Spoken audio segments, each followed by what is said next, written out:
Yes.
Yes.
Bismillahirrahmanirrahim. Assalamualaikum warahmatullahi wabarakatuh dan selamat pagi kepada para hadirin sekalian, ketua-ketua jabatan, pakar dan pegawai perubatan, para medik serta seluruh kakitangan HRPZ yang dihormati sekalian. Pertama sekali, saya ingin mengucapkan jutaan terima kasih kepada semua kerana sudi meluangkan masa untuk menghadiri CME kita pada hari ini. Saya Dr. Nurayan daripada Jabatan Pediatrik akan menjadi pengacara majlis anda pada hari ini.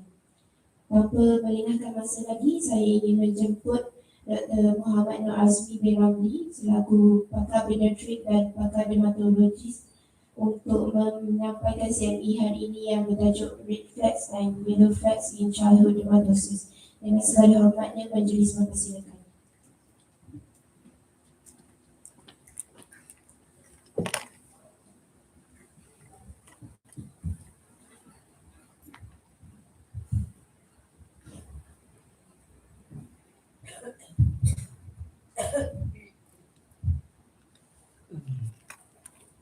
Boleh dengar? Thank you so much to the Master of Chairperson. Assalamualaikum warahmatullahi and good morning to all the consultants, specialists and so all the medical staff. So I'm Dr. Muhammad Nazmi here. I'm going to be a representative of the pediatric department. Today my topic is about red and yellow flags in childhood dermatosis, in which I'm going to share a few cases, not a few cases, actually a lot of cases I'm going to share with you what the red and so yellow flag happen in childhood dermatosis. And so if you think that you already start to have a severe hypoglycemia or seizures or any cervical neck fractures causing the snoring, then you just alert me, okay? Just knocking the time. Okay, a little bit introductions as usual. So when we talk about the skin disease usually is account for a significant proportions of pediatric populations. So Southeast Asia per se is about up to 20%, whereby it's Philippines and also Thailand. So it's very high in terms of pediatric consultations. Why? Because our environment causing the factor, which is we are tropical country, and so at the same time we only have a 2 season, which is the rainy season and hot season, that causing that we have a lot of skin problem. So when we talk about the skin dermatosis, usually is timely diagnosis and treatment of pediatric dermatologic disease can be challenging. Why? Because the childhood rashes may be difficult to differentiate by the appearance alone. So that's why it's very important to consider the entire clinical presentations and to help make the appropriate diagnosis. So considerations include the appearance and so locations of the rash and also clinical cause and so associated symptoms. So when we talk about the skin disease, usually the certain clinical finding may be useful in determining diagnosis, whereby it is important to determine the type of the lesions such as macule, such as papule, vesicle, plug, or any pustule. That this is to determine the certain type of disease that give you a hint by the clinical diagnosis. Okay, so other important characteristics when you start to plucking of the skin disease include the location and distributions, arrangement, shape, color, and presence or absence of the scale. So the skin lesion usually the most important that we want to know about where this primary lesions. So because a secondary lesion usually is just a secondary. So but when we talk about the primary lesions, usually we want to know whether it's flat or elevated. If elevated, what the type of elevations, which is a solid, semi-solid, or fluid. And these are the one of the branch. At the end of the day, we want to know whether it's papule, whether it's plug, whether it's nodule, whether it's tumor, whether it's pustule, or any other skin manifestation that give you a hint about the skin disease. So the common skin disease in pediatric population, usually the incidence of the spectrum of pediatric dermatological disease varies from the one part of the world to another depending on the various factors. Why? The infections and infestations are predominant in developing country, as well as the non-infectious like eczema is more common in the developed countries. So we do a census in 2025. I'm so sorry because I'm doing a census in 2025 also, but unfortunately I have a problem with the laptop to upload. But in 2024, when we do a census E-referral. But the census, this one is only during the working hours, excluding the weekend, public holiday, and also after office hour, whereby in pediatric dermatology referral during the office hour in 2005 noted the highest is from the primary care, followed by HRPZ.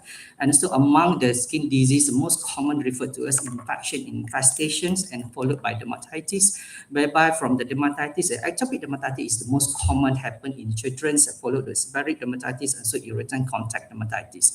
Whereas if you're talking about the infections and infestation cases, usually the most common is fungal and so molluscum, followed by scabies. But unfortunately, this year in 2025 noted that scabies is more predominant, which is triple from the 2024, which means that in Kelantan now has become an outbreak of the scabies nowadays. Okay, so miscellaneous including the vascular anomalies, hypersensitivity of the skin, also pigmentary disorder. So the typical skin conditions such as a mild atopic dermatitis, acne, or any fungal infection or any other common disease, usually you can manage within a primary care attention services. But however, some of the pediatric diseases need attention more because of due to the severity, due to the complexity, and also progression of the disease. So this we call the red, yellow, and so red reflex for the childhood dermatoses, whereby we are trained to the diagnose or triage skin disease is important, especially in primary care setting. So if there is a shortage of the pediatric dermatologists in certain of areas, so the teaching and also cashiering is one of the options to improve our quality of the education and also treatments of the patients. So when I came here, so I developed the E-referral. So this is the E-referral is belong to the everybody, whereby it's tried to reduce in some of consultation to us because I'm covering the Pantatimo is a bit difficult for me to get a phone everybody when they refer to me. So I developed E-referral. So the E-referral is just was through the WhatsApp with this kind of criteria. Why the E-referral is developed? Why? Because to provide detailed history and clear clinical presentation of the certain disease, enhance the communication using a precise terminology, and also offer high quality photos, because we need a good photo when you refer to me, because I want to see what kind of disease that happened to the patient, okay, with a visual clarify of the skin lesion, and also help to reduce overwork and also stress for both referring and receiving the clinician. So to reduce the burdens of the receiving and also the one who referred to me, and also to enable primary care management while waiting for dermatology appointment. It's a bit difficult to get early appointment in our clinic because a limited setting, and also that's why when you refer to me with a good photo and also clinical diagnosis, and I give an option of treatment to the patients while waiting for my appointment, at the end of the day when they come to me, likely the patient lesion is already improved, or if not improved, then we need to further investigate. So also to ensure that easy tracking of the patient history and also image during treatment, during follow-up, and also after treatment. So when you refer to me during that time, then when the patient started treatment and after treatment, we can see the progression of the skin disease during the E-referral, and we can trace it in the previous referral. So let me share you about the few cases of dermatitis, including the infestation, and also miscellaneous.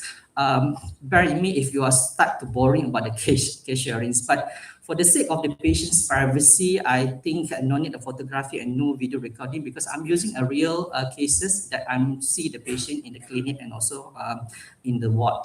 Okay, let's start with this case is 8-year-old boy presented with itch rash over his face, body, and extremities since 5 months ago, which is this patient already have a chronic skin disease started at age of 3 months. So this skin disease causing that disturb his sleep patterns and also irritability. So means that not only the skin manifestation, the effect of daily activity of the child, whereby this child having a sleep pattern problem and also having a severe itchiness causing that very irritable.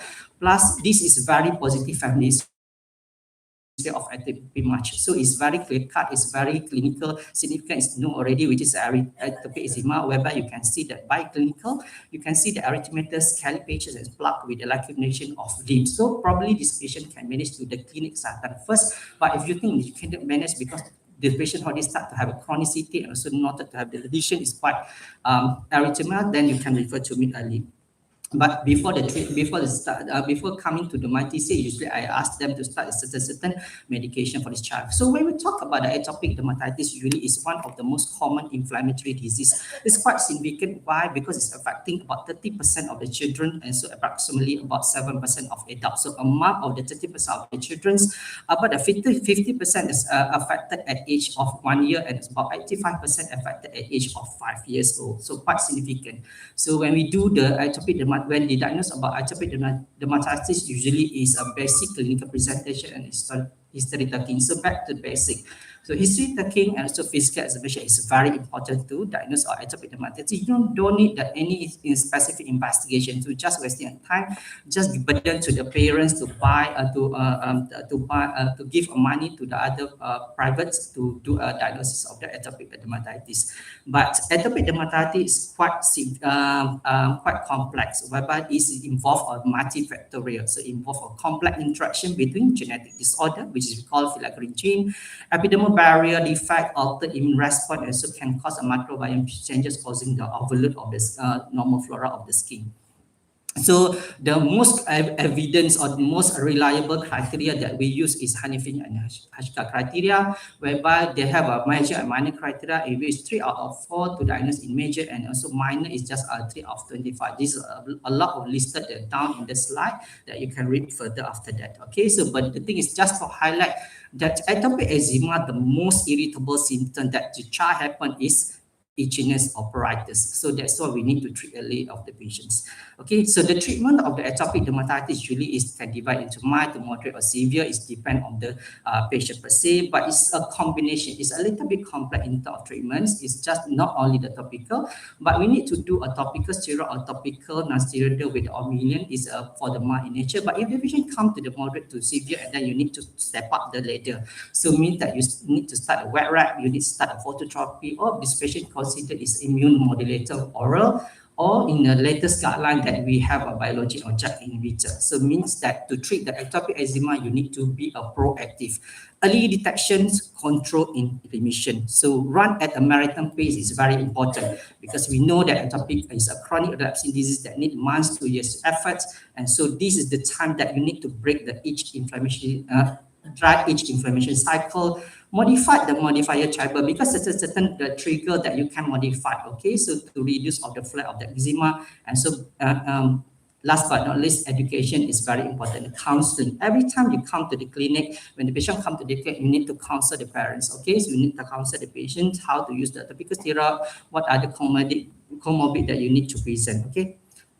So this the guideline is atopic dermatitis are updated in 2028, but the latest journal published in Dermatoses in 2021 showed that the step 4 now is including the biologic and JAK inhibitor. So this is just my guesses. What happens if patients come like this? Is 3 years old with a very chronic and to relapse. Already 3 years, already 2 years happen with the skin conditions. It become generalized, erythrodermic, extending to entire body and limb, and not responsive to the topical. So when they come here like this, it's going to trouble everybody, including me. Okay, so you can see it's very erythrodermic, it's very generalized. Okay, so this is very severe atopic dermatitis. Okay, sama kalau patient datang macam ni, chronic tak boleh nak bawa bincang langsung already. So it's very headache to me to start on this kind of therapy. But luckily, when they come to us and then we start, initially the KK already start the topical steroid, all those things, but it's not improved. Then we are giving a few courses of the systemic oral steroid, slightly minimal infused. Then after that, we're giving 2 courses of the systemic immune modulator. Okay, not respond. Okay, we need to gear up. So we need to start a biologic for this patient. So this is what happened to the patients after 1 year of biologics. So it means that the itch score is very markedly reduced from the 10 to the 2, and also sleep also from the 10 to the 2, in which from the only 5 minutes per day can sleep. Now the patient can sleep about 7 hours per day, in which I'm happy, and so patient happy, and so parent happy regarding our treatment for this child. Okay, so we go to the next case, which is also a dermatitis component, whereby this patient is having a 2-year-old boy with a chronic relapsing in which this patient having underlying atopic dermatitis. But the problem now, they come with the sudden of the skin lesion, which is sudden developed eruptions, new blister 4 days prior to admissions associated with fever and also less active, whereby you can see it's very simple lesion. It's just a multiple vesicle and so punch-up erosion. So punch-up erosion, monomorphic, is one of the clue to the certain disease. Is some of the lesion, when they come very late already, they become coalescent, and then it's a bit difficult for you to determine the primary skin lesion manifest early.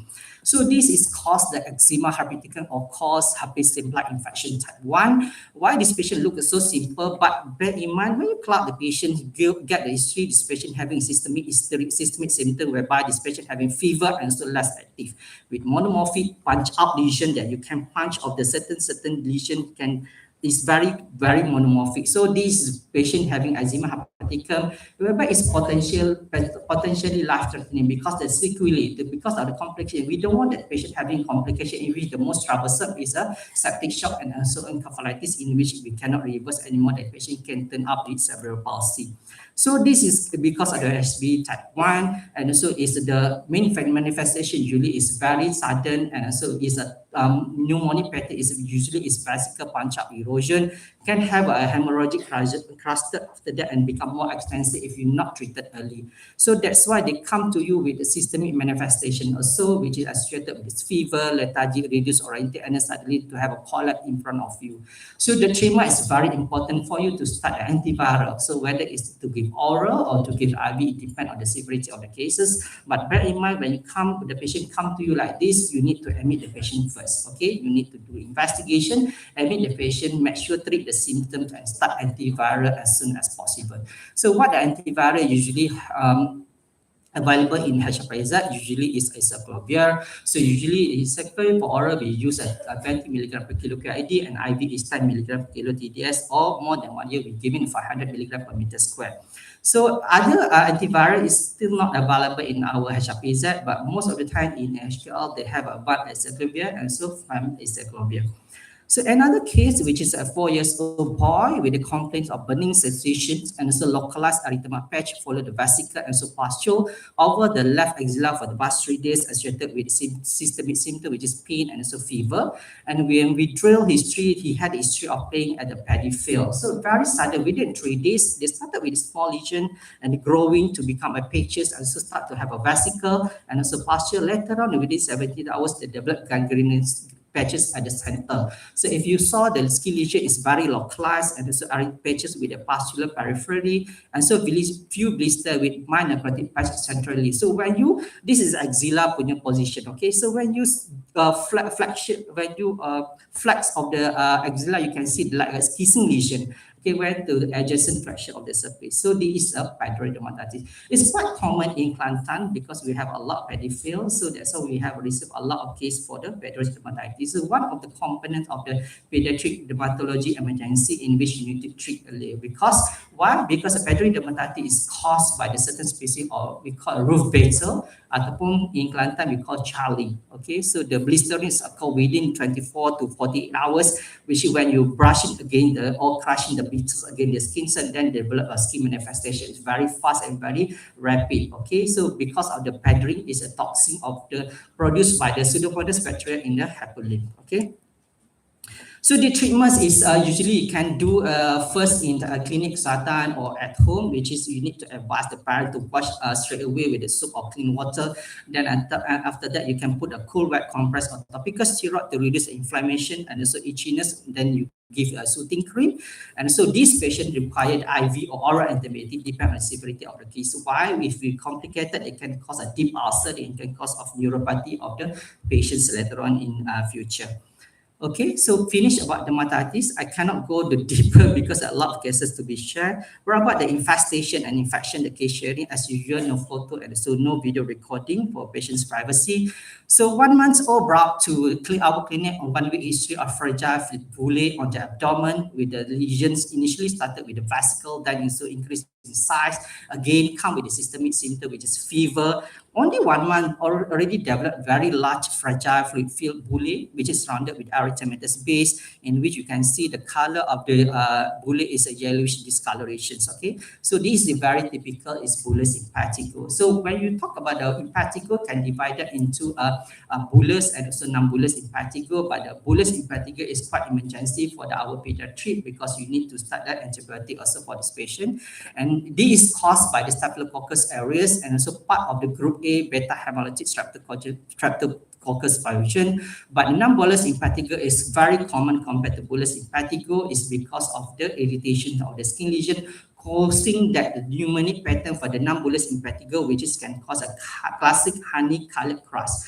So classic honey-colored crust is pneumonic pattern for the impetigo. If you saw in the clinic Sartan or any other center with the classic honey-colored crust, so it means that the first of the diagnosis is an impetigo. But bullous impetigo usually is very large, it's very fragile, and usually is the contact is a white to yellowish discoloration. So the treatment is depend on the severity. You can give a topical antibiotic for the impetigo, but for the bullous impetigo, you need a systemic antibiotic. Okay, so systemic antibiotic is depend on the severity. If it becomes generalized, IV. It's not generalized, it's just localized, then oral. But the main idea to treat the impetigo must be effective, inexpensive, have limited adverse effect, and should not prompt the bacterial resistance. Because if you're not treated properly, then tablet have resistance, then I need to refer ID some what kind of antibiotic I need to choose for the patients. Okay, so another case, a 3 months old boy come to you, admit for the fever with generalized painful erythematous skin lesions over the face, neck, trunk, and so growing lesions. It's quite fast and so rapid. So you can see that very superficial blister which ruptured leading to eroded skin, and so but luckily for this patient is relatively sparing to the mucous membrane. If you saw the picture, the child keep crying, very irritable even though we're giving a bottle feed. It means that patient is very irritable, is very not comfortable with kind of skin lesion, and so as you with the pain. So that's why you can see very closely they're having multiple eroded macules or patches with erythematous base, and when you palpate, the patient is clearly is tender. So this is caused by Staphylococcus scalded skin syndromes, whereby this is a potentially life-threatening infection. So that's what is a pediatric dermatology emergency. It's caused by mainly is Staphylococcus aureus because of the release of exfoliative toxin. So they can characterize by denudation of the skin and so present as large of superficial blister. So this is because why happened? Because this increased incidence on young children because of the lack of protective antibody against the exfoliative toxin that promoted by the infection, and also because of the decreased radicalization of the toxin because of premature of the kidney of the from the pediatric side. So, but the mortality is luckily is just less than 5% in children. But it's happened when it's happened, then it's going to trouble to us. Okay. So management usually you can divide that into whether it's a mild in nature or severe in nature. Is depend on the antibiotic that what the cause of the organism causing the staphylococcal SSS. Then you can start the antibiotic. But if the patient start to have what we call outbreak. So when we have an outbreak in the sensitive area, especially the one in ICU or PICU or NICU, then you need to find a culprit. So that's why you need to carrier, or you need to detect the carrier identifier. So that's why you need to do a swab to the patient to see who's the carrier, and then you need to treat the carrier. So another is more severe, which is this patient come to you with an 11-year-old boy with a presented with generalized painful skin rash along with the extensive blistering with the mucosal involvement for 1 day.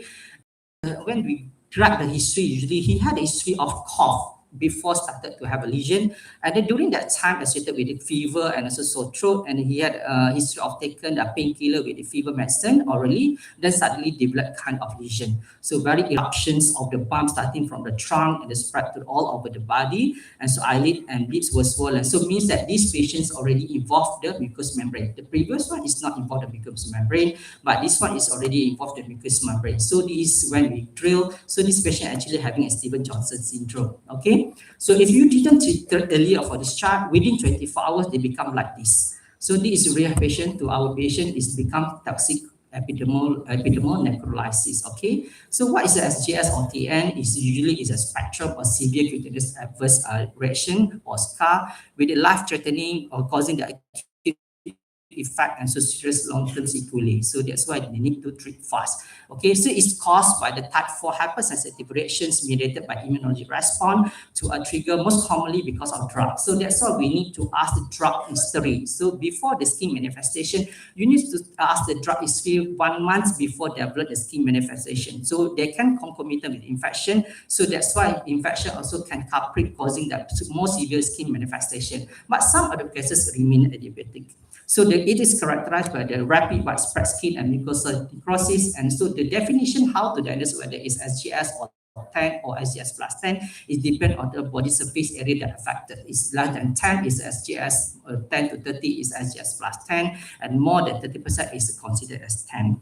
So the treatment of the SJS, this is one of the difference how to differentiate whether it's caused by SSS, caused by SJS, or caused by the certain drug, in which we need to do a clinical scenario plus history, whereby SJS usually is a positive for Nichols-Key sign. So there's a Nichols-Key sign is for the clinical examination. When you do it start to positive, and so it's not as rapid as a Staphylococcal scalded skin syndrome. That's why most of the time they come to you with a history of 4 to 28 days, then after they develop compared to SSS. Okay, so the treatment usually is not very specific until now. So that means that you need to treat the symptomatic of the patients. So the guidelines, there's no guideline in Malaysia, usually using overseas guideline, whereby the first guideline when the patient come to you, they be SJS or 10, then we need to give IV metronidazole, or you need to give IVIG. And the second guideline after that, after complete IVIG or IV metronidazole, then you need to start a second line where there is cyclosporine or etanercept.